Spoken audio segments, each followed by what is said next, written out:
Chapter number 1 विद्यार्थी मित्रों गया लेक्चर में आपणे जोयुं तो धंधानुं स्वरूप हेतु और कार्यक्षेत्र।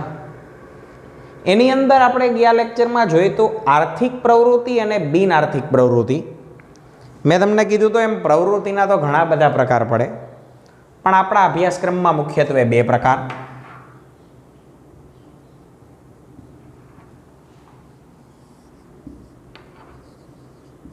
एक तो आर्थिक प्रवृत्ति અને નંબર 2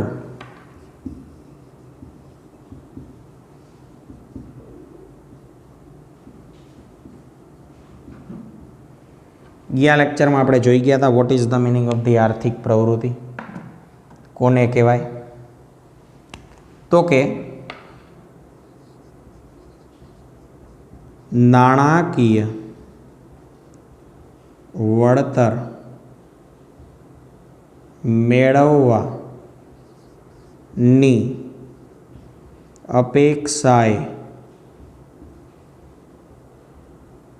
કરવામાં આવતી પ્રવૃત્તિ એટલે આર્થિક પ્રવૃત્તિ।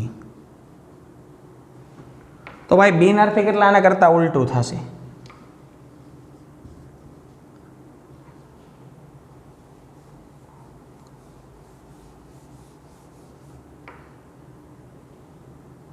જે પ્રવૃત્તિ કરવા પાછળનો ઉદ્દેશ નાણાકીય વળતર મેળવવાનો નથી તેવી પ્રવૃત્તિને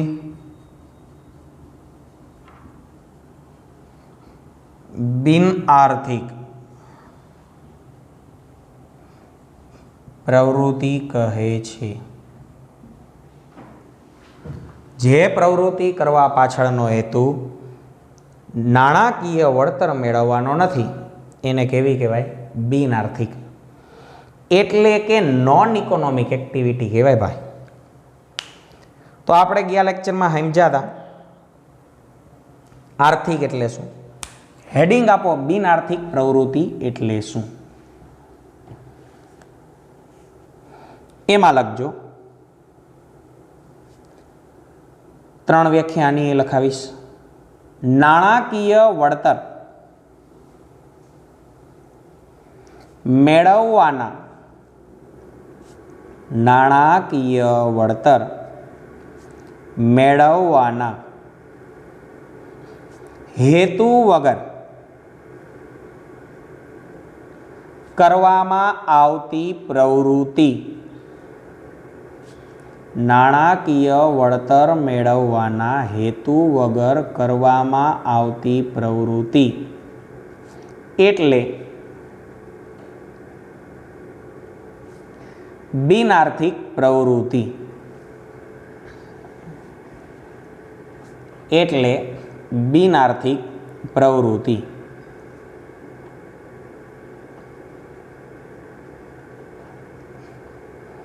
લખો ભાઈ, કરજો અથવા કરીને। જે પ્રવૃત્તિ કરવા પાછળનો હેતુ જે પ્રવૃત્તિ કરવા પાછળનો હેતુ આર્થિક ઉપાર્જનનો હોતો નથી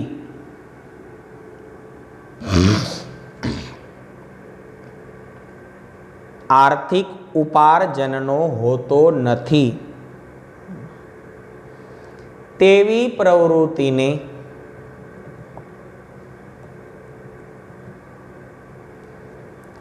બિન આર્થિક પ્રવૃત્તિ કહે છે।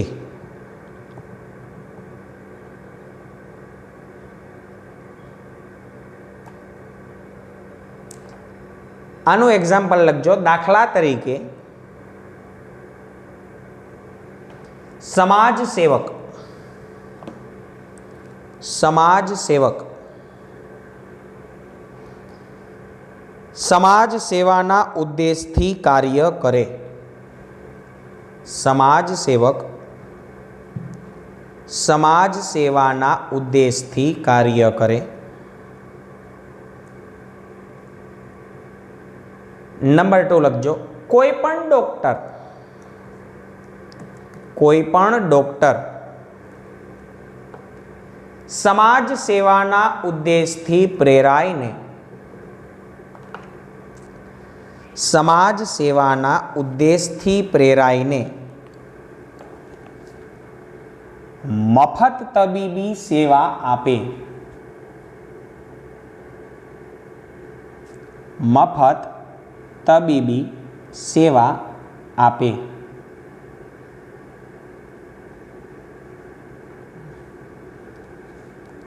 લખ્યું ભાઈ? હજી લખવું હોય તો આગળ લખાય.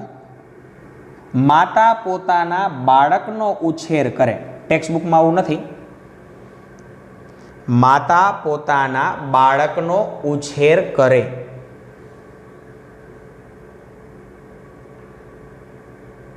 શિક્ષક પોતાના પુત્રને શિક્ષણ આપે અથવા તો ભણાવે, એમ લખો તો હાલે.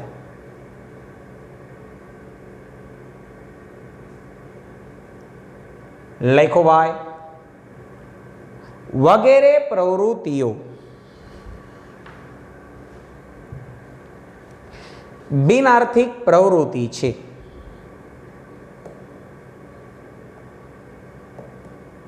પોઈન્ટ. બિનઆર્થિક પ્રવૃત્તિનો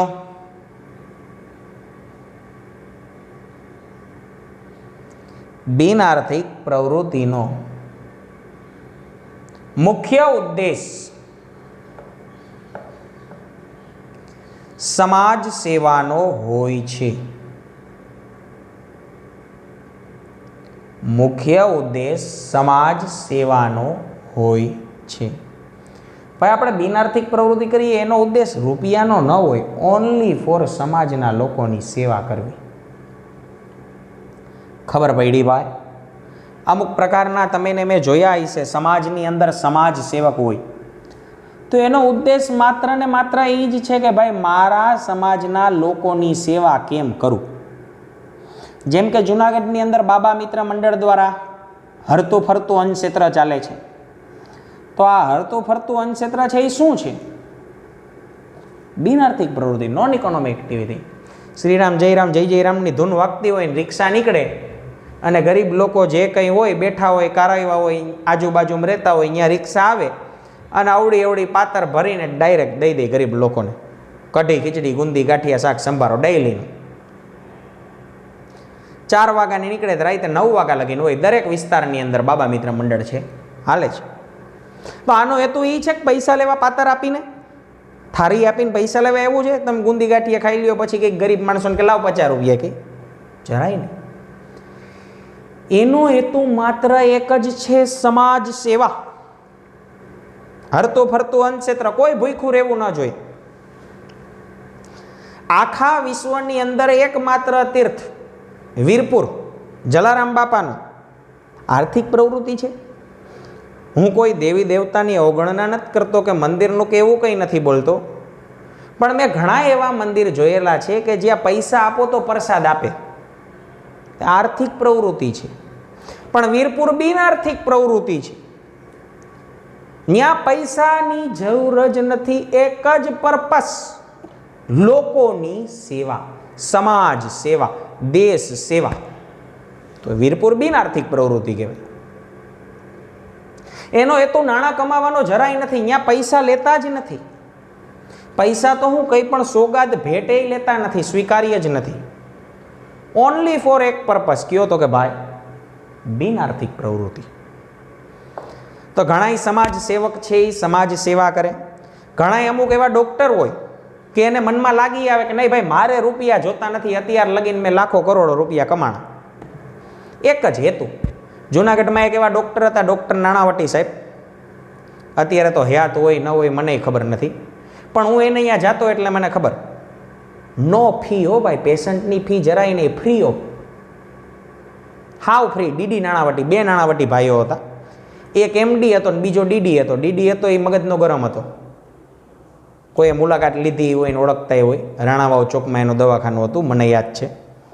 એટલે હું એને ત્યાં જાતો, પણ પૈસા ચેક કરવાના ન લઈ, દવા લખી દે, એ તમને બહારથી ગમે ત્યાંથી મળી જાય. પાછી એવું નહીં કે એના મેડિકલેથી જ મળે. બાકી અત્યારના તો આધુનિક જમાનો છે, ડૉક્ટર બધાયમાં કમાય, કેસમાં તો કમાય પણ દવામાં કમાય. એ દવા એના જ મેડિકલે મળે, બીજે ન મળે કંઈ. તો આ ડૉક્ટર સમાજ સેવા કરતો. એ કે ભાઈ મારી ઉંમર થઈ ગઈ, 50 વર્ષ લગીને તો મેં જનતાના રૂપિયા લીધા, પણ 50 વર્ષ પછી કોઈની ફી નહીં, તદ્દન ફ્રી હો, ડીડી નાણાવટી. તો ઘણાય ડૉક્ટર એવા હોય કે સમાજ સેવાના ઉદ્દેશથી પ્રેરાઈને તબીબી સેવા ફ્રી આપે. તો ભાઈ આ બિનઆર્થિક પ્રવૃત્તિ છે. બિનઆર્થિક પ્રવૃત્તિમાં આર્થિક લાભ નથી આવતો, નાણાકીય વળતર નથી આવતું, કે આર્થિક ઉપાર્જનનો પણ હેતુ હોતો નથી. તો ભાઈ આટલું આપણે જોયું. હવે ટેક્સ્ટબુકમાંથી આર્થિક પ્રવૃત્તિ વાંચીએ છીએ 1.1. દરેકનું ધ્યાન એની અંદર મેં તમને બાકીનું લખાઈ દીધું, એટલે તમે ચોપડીમાંથી વાંચશો ને એટલે તમને બધું હેલું લાગશે. બધું લખાઈ ગયું ને સમજાઈ ગયું વિથ એક્ઝામ્પલ. જોઈએ જો ચોપડીવાળા શું કહે આર્થિક પ્રવૃત્તિ એટલે. આર્થિક લાભ કે નાણાકીય વળતર મેળવવાના હેતુથી કરવામાં આવતી પ્રવૃત્તિ એટલે આર્થિક પ્રવૃત્તિ. લીટી કરો ઘરની ચોપડીમાં, બાજુવાળાને નહીં. આર્થિક લાભ કે નાણાકીય વળતર મેળવવાના હેતુથી કરવામાં આવતી પ્રવૃત્તિ એટલે આર્થિક પ્રવૃત્તિ. કરી ભાઈ લીટી. જીવન જીવવા માટે માનવીએ આર્થિક પ્રવૃત્તિ કરવી પડે છે. હા ભાઈ, એ તો છે જ, આપણે પહેલાં જોઈ ગયા. તમારે ને મારે જીવવું હોય તો પૈસા વગર હાલવાનું નથી, અને પૈસો આની અંદર જ છે. એટલે કીધું કે જીવન જીવવા તમારે ને મારે આર્થિક પ્રવૃત્તિ કરવી પડે છે, જેથી નાણાં મેળવી માનવી તેની જરૂરિયાતોને સંતોષી શકે. પૈસા આવશે તો તમે ને હું નાણાં મેળવશું, એટલે કે જરૂરિયાત સંતોષી શકશું. નાણાં જ નહીં હોય તો બધું નકામ. અને અત્યારે આપણા સમાજની અંદર રૂપિયાને જ પ્રાધાન્ય છે. જૂની કહેવત ગલઢા બુલઢા એમને નથી પાડી. ઘણા એમ કહે કે આ જમાનામાં પૈસા કામના નથી. એ ભાઈ પૈસા કામના છે, અને હું એમેય નથી કહેતો કે એકલા પૈસા કામના છે, બધુંય જોઈ. જૂના જમાનાની કહેવત ખોટી નથી, નાણાં વિનાનો નાથિયો નાણે નાથા લાલ. પૈસા ન હોય તો તમને બધાય સમાજમાંથી કાઢી મૂકે. માન સન્માન આ જમાનામાં પૈસાથી મળે છે. પૈસા ન હોય તો ક્યાંય કાઢી મૂકે. મેં કીધું એમ, મારી આગળ રૂપિયા હોય તો બધા કંઈક ઓહો ભાઈ વિરલ સાહેબ આવ્યા, આવો આવો આવો. રૂપિયા ન હોય તો એમ કે જો આવ્યો હમણાં માગશે, રોલ કરી જાહે. સમાજ પૈસાને પણ આ જમાનામાં પ્રાધાન્ય આપે છે. તો ભાઈ પૈસા વગરનું બધુંય નકામું છે. જરાક પુશ કરો ને.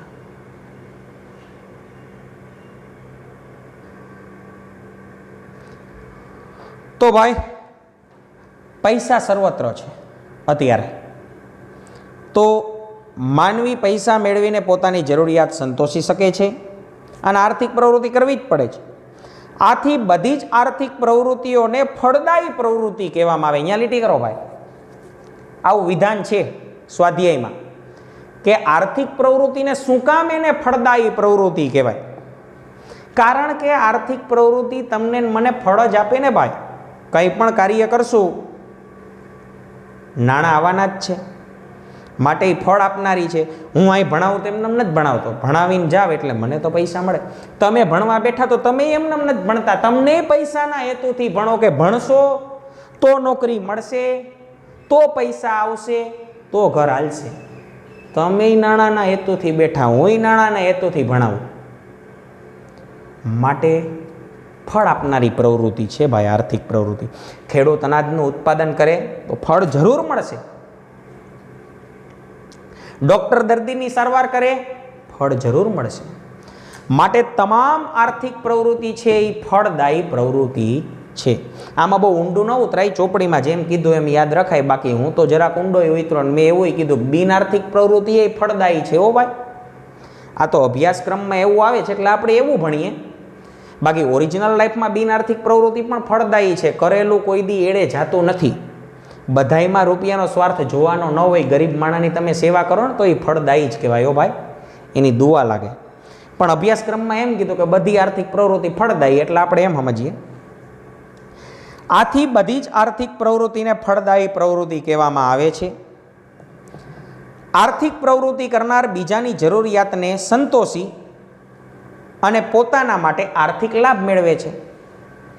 જે માણસ આર્થિક પ્રવૃત્તિ કરતો હોય છે એ બીજાની જરૂરિયાત સંતોષશે અને પોતાના માટે આર્થિક લાભ મેળવશે. ફોર એક્ઝામ્પલ તરીકે, ભાઈ મને પેટમાં દુખ્યું, હું ડૉક્ટર આગળ ગયો તો એણે મારી જરૂરિયાત સંતોષી, મટાડી દીધું, દવા આપી અને એના માટે હું મેળવ્યો આર્થિક લાભ. તમારે ભણવું, હું ભણાવું, મેં તમારી જરૂરિયાત સંતોષી, બદલામાં મને આર્થિક લાભ મળે. ખબર પડી? વકીલ આગળ આપણે કેસ લડાવો કે ભાઈ હું આમાં હારી જઈશ, મારી માટે ખોટો છે એ મારી માથે આરોપ મૂક્યો, તો વકીલ આપણો કેસ લડી દે, મારી જરૂરિયાત સંતોષી, બદલામાં વકીલને શું મળશે? આર્થિક લાભ. એટલે કીધું કે આર્થિક પ્રવૃત્તિ કરનાર બીજાની જરૂરિયાત સંતોષશે અને પોતાના માટે આર્થિક લાભ મેળવે છે. ફોર એક્ઝામ્પલ તરીકે, ખેડૂત અનાજનું ઉત્પાદન કરી, વણકર કાપડનું ઉત્પાદન કરી, સુથાર ફર્નિચરનું ઉત્પાદન કરી સમાજના વિભિન્ન વર્ગની જરૂરિયાત સંતોષે છે અને તેમાંથી આર્થિક વળતર મેળવે. એ તો આપણે સમજી ગયા ભાઈ. સુથાર છે એ આપણને ફર્નિચર બનાવી દે તમને મને, મોચી છે એ બૂટ ચંપલ, વણકર છે એ કાપડનું, તો બીજાની જરૂરિયાત સંતોષશે ને એમાંથી નાણાકીય વળતર મેળવે છે. આજના આધુનિક યુગમાં આર્થિક પ્રવૃત્તિ કેન્દ્ર સ્થાને છે. ઘરની ચોપડીમાં લીટી કરો ભાઈ. આર્થિક પ્રવૃત્તિ કેવી છે? તો કે કેન્દ્ર સ્થાને. પૈસા નહીં હોય, આર્થિક પ્રવૃત્તિ નહીં હોય તો બધુંય નકામું. આખું અર્થતંત્ર આના ઉપર ચાલે ભાઈ. જો બધે સેવાની ભાવના આવી જાય તો અર્થતંત્ર ભાંગી જાય. આપણા મોદી કાકા હોશિયાર જ છે. એ આર્થિક પ્રવૃત્તિ એ કરે ને બિન આર્થિક એ કરે. હમણાં કોરોનાની મહામારી આવી તો એણે પેલા બિન આર્થિક પ્રવૃત્તિ કરી કે ગરીબ લોકોના ખાતામાં છે 1000 રૂપિયા આવે દર મહિનાના, ગરીબ લોકોના અનાજ, તો એ બિન આર્થિક પ્રવૃત્તિ. પછી આર્થિક કેવી કરી? માસ્ક ન પહેરો તો 300નો દંડ, 500નો દંડ, 1000નો દંડ. માટે આર્થિક છે ને બિન આર્થિક છે. હવે આવે 1.2 બિન આર્થિક પ્રવૃત્તિ, નોન ઇકોનોમિક એક્ટિવિટી. ભાઈ પેજ નંબર 2, દરેકનું ધ્યાન ટેક્સ્ટ બુકમાં.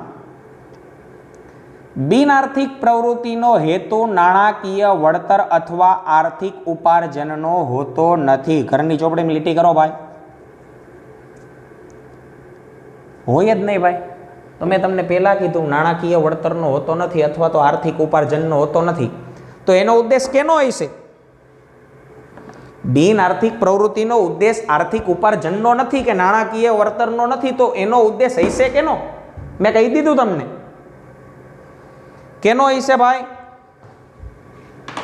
તો કે આનો ઉદ્દેશ માત્ર ને માત્ર દેશ સેવા, સમાજ સેવા, સમાજ કલ્યાણ,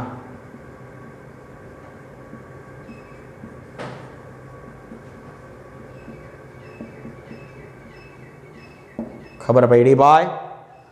બિન આર્થિક પ્રવૃત્તિનો માત્ર ને માત્ર દેશ સેવા, સમાજ સેવા, સમાજ કલ્યાણનો જ ઉદ્દેશ હશે, નહીં કે આર્થિક ઉપાર્જનનો.